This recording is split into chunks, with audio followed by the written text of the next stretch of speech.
Ok, então dando continuidade ao nosso assunto, eu quero tirar um tempinho para falar de uma coisa um pouco mais avançada. Talvez uns 5 minutinhos para falar de assuntos um pouco mais avançados que envolvem Python, multiprocessing, Numba, multiprocessing, que são Numba e Cython, né? Então, de onde é que vem essa lentidão de Python que eu vou falando até agora, né? A tipagem dinâmica, e não só o GIL, mas a tipagem dinâmica também afeta a sua velocidade. Python não faz, como o Fernando falou na live, just in time. Entende? Então, sem fazer just in time, ele não compila para código máquina, indicando que o processador Python tem que a cada instrução decidir o que fazer. Então, toda vez que tem uma chamada, um código, uma operação, o interpretador tem que verificar os tipos e tudo mais. Então, vamos supor que eu faça um código que seja simplesmente z igual a x mais y em Python. Não teria o ponto e vírgula, só um typozinho aqui. Peço desculpas. Então, o que é que o interpretador vai ter que falar? Vai ter que fazer? Vai ter que definir qual é a classe de x, definir qual é a classe de y, verificar se x e y suporta o método add. Se não suportar, lançar uma exceção, que aparece quando você soma coisas que não podem ser somadas. E se for somáveis, vai chamar o método add, que até faltou aqui, para finalmente chegar numa soma em código de máquina. Isso aqui foram 6 ou 7 passos, e note que eu abstraí ou simplifiquei muito essa história. Como é que isso funciona em C ou C++? Entende? Basicamente, você faz add para somar, move para guardar. Igual eu mostrei alguns slides anteriores, quando eu estava brincando com a nossa stress, né? Com o paralelismo. É muito mais rápido, entende? Ainda mais quando você considera que C e C++ não está muito preocupado com segurança. Isso fica mais claro quando a gente pensa num exemplo, tipo um exemplo que vai chamar um método. O que é que Python tem que fazer ao chamar o método de um objeto? Tem que pegar a referência, definir o tipo, verificar se o método existe, chamar o método e depois passar para o outro passo, que é rodar o código do método lá dentro, né? O que é que C++ faz? Basicamente, chama o método, porque o compilador já garantiu que aquele tipo tem aquele método. No pior dos casos, se você fez um cache mal feito ou bagunçou a sua memória em C++, que é possível, a linguagem deixa a coisa explodir, que vai dar o segfault lá em C++. Só que transforma a operação em algo muito mais rápido. Então existem alternativas que se chamam Cython e Numba. Tem o PyPy também, que eu não vou falar aqui no curso, que basicamente compilam código Python para código de máquina. Entende? E Cython e Numba suportam orientação a objetos, só que são muito mais fáceis de usar ou de pensar em Cython e Numba quando você pensa em tipos simples, int, float, etc. Imagine que você vai se limitar a um mundo perto do mundo C, só que escrever código Python, entende? E vai ser um código Python muito mais rápido. E observa como é rápido você usar o Numba, por exemplo. Então deixa eu explicar esse exemplo aqui com calma, que vai surgir alguns pacotes novos aqui. Primeiro é o Numba, que eu importei. Do Numba eu importei o Just in Time, que é esse decorator. E quando eu coloco isso em cima de uma função, o que é que eu estou falando? Essa função vai ser compilada para código C. No geral, isso vai funcionar com funções que recebem inteiros. Aquelas dicas de tipo vão lhe ajudar aqui, entende? Ou com funções que recebem floats, inteiros, tipos simples, ou no máximo vetores NumPy, que não está no curso, mas no máximo um vetor NumPy, seria algo bom para passar para Numba. E isso vai virar um código C.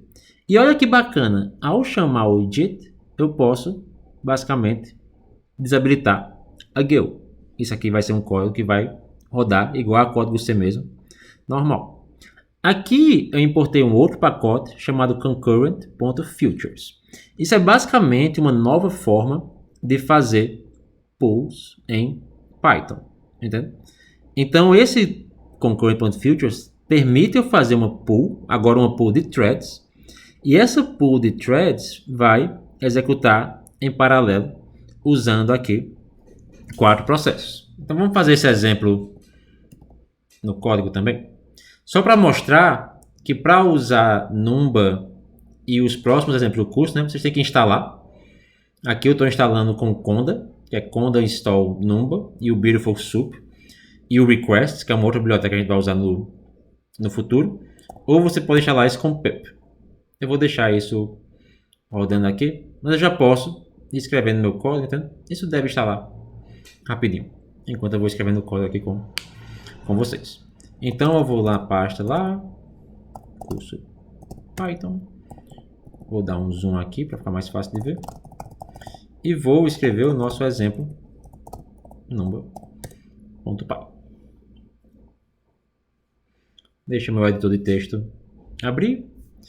Vamos começar um código igual a antes.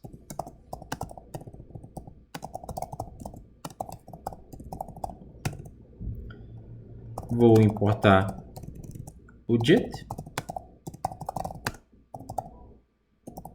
E vou também importar o concurrents.future, que é basicamente esse módulo que eu usei aqui, concurrent.future. E agora eu tenho meu código. Vou definir uma função para executar em paralelo. A função que eu fiz no slide, ela é uma função que basicamente faz uma soma acumulada. E essa soma acumulada, o que é que ela é? Eu começo com, costume de escrever código C, i igual a 0, entende? Ou talvez rv igual a 0 menor, né? For i in range n, rv mais igual a i, return rv. Basicamente, some todos os números de 0 até n. Uma função bem simples mesmo. Essa função vai ser JIT e não vai ter um GIL. Entende? Eu vou aqui liberar o meu GIL. Vou definir o meu main. Vou criar o contexto do meu novo pool, que é um pouquinho mais chato agora, né? Porque agora eu estou usando basicamente uma biblioteca um pouco mais chata. Não um pouco assim, um pouco mais longa de escrever. Um pouco mais chata foi uma palavra um pouco errada. Então, concurrent.futures. Meu thread pool executor vai ter 4 processos. Isso aqui vai ser o meu pool. Note que foi um pouquinho mais custoso, talvez, para digitar esse pool, mas é bem parecido com o pool de antes. E note que agora isso é um pool de threads. Isso não é mais um pool de processos. Como eu estou liberando o GIL, eu vou ter os ganhos que eu teria. E eu faço pool.map passando o meu consumo para um vetor de dados. E é só isso, entende? Note que eu estou novamente fazendo map reduce. O Numba, como vocês podem ter percebido, porque eu tive que instalar no início do vídeo, né? Não vem com Python, mas vai vir se você instalou o Anaconda, como eu fiz aqui com o Conda, né? Agora eu tenho o meu ambiente pronto. Se eu não cometi nenhum erro, eu consigo rodar essa função, que é o meu exemplo Numba. Demora um pouco a primeira execução, porque está compilando aquele código e está guardando uma cópia compilada num local comum, assim, eu não sei dizer qual é, mas a primeira execução demora um pouco, só que a segunda já deveria ser um pouquinho mais rápida do que a anterior. E olha o que é bacana também, né? Tipo, se eu abrir aqui com... Se eu fizer talvez um código como esse, vou fazer um código... Não, vamos fazer esse código aqui mesmo. Eu consigo talvez chavear o tempo. Vou rodar o meu top. Note que o Python está ocupando as 4 CPUs. Foi rapidinho, morreu. Entende?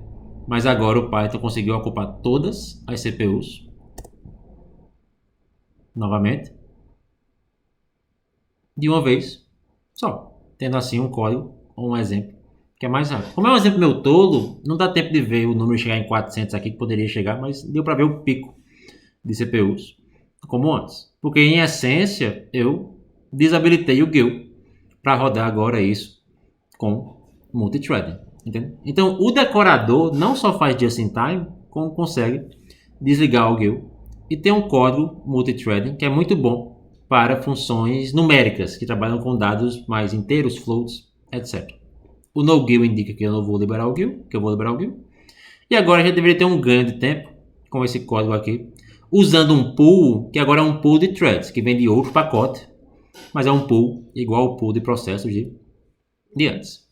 Então eu espero que isso tenha aberto um pouco o mundo de vocês para uma biblioteca nova, que é Numba, entende? E para a biblioteca concurrents.future, que também lida com paralelismo em Python. Até o próximo vídeo.